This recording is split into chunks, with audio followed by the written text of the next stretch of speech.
Halo, selamat pagi Bapak, Ibu, dan Saudara yang dikasihi oleh Tuhan.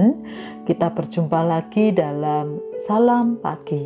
Mari kita akan melanjutkan pembacaan firman Tuhan dari kitab 1 Tawarikh pasal yang kelima.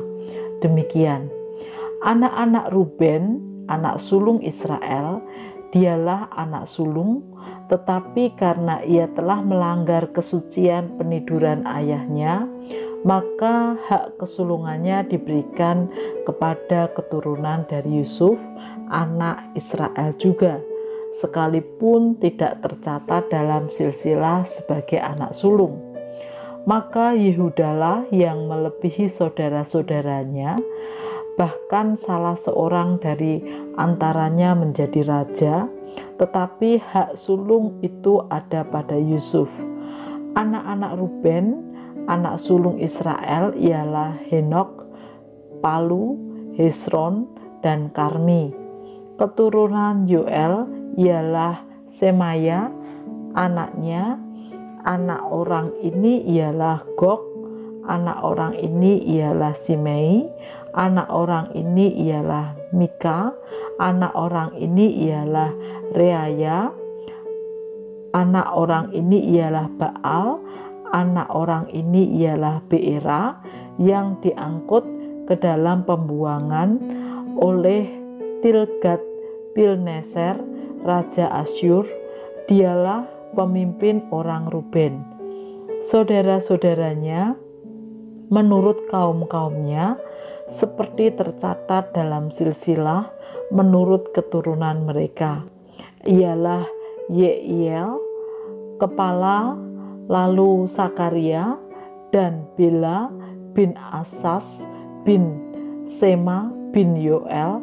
Dialah yang diam di Arur dan wilayahnya sampai ke Nebo dan Baal-Meon, dan di sebelah timur wilayahnya sampai ke pinggir padang gurun yang terbentang mulai dari sungai Efrat, sebab ternak mereka telah bertambah banyak di tanah Gilead.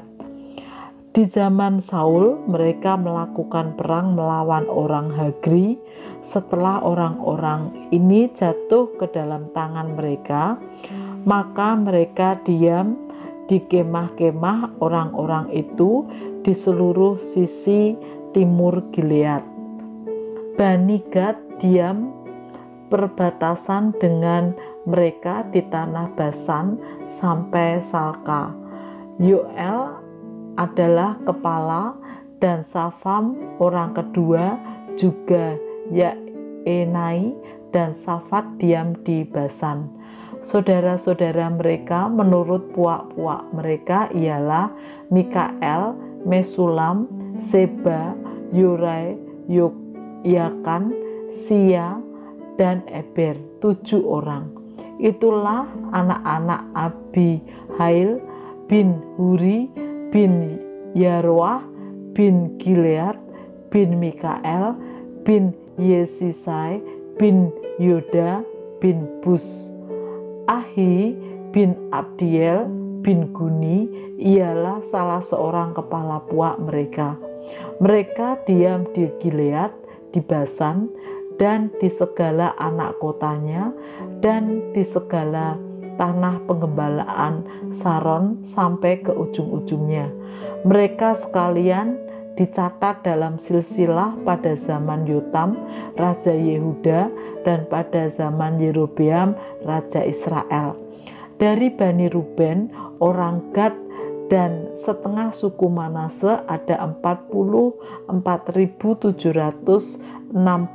orang yang sanggup berperang, orang-orang yang tangkas, yang dapat memanggul perisai dan pedang dan melentur busur panah, yang terlatih dalam bertempur.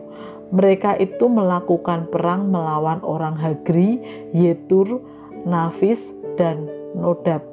Mereka mendapat bantuan melawan orang-orang itu, sehingga orang Hagri itu dengan semua orang yang mengikutinya menyerahkan diri ke dalam tangan mereka, sebab mereka telah berseru kepada Allah dalam pertempuran itu. Maka Ia mengabulkan permintaan mereka sebab mereka percaya kepadanya. Mereka mengangkut ternak orang-orang itu sebagai jarahan, unta-unta 50.000 ekor, kambing domba 250.000 ekor, dan keledai 2.000 ekor, juga manusia 100.000 jiwa. Banyak orang yang tewas karena mati terbunuh, sebab pertempuran itu adalah daripada Allah. Lalu mereka menduduki tempat orang-orang itu sampai waktu pembuangan.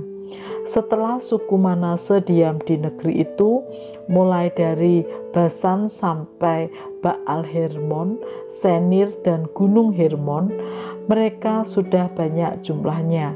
Inilah para kepala puak-puak mereka: Hefer, Yisai, Hilail, Israel, Yeremia, Hodaya, dan Yahdiel, orang-orang pahlawan yang gagah perkasa, orang-orang yang kenamaan, para kepala puak-puak mereka.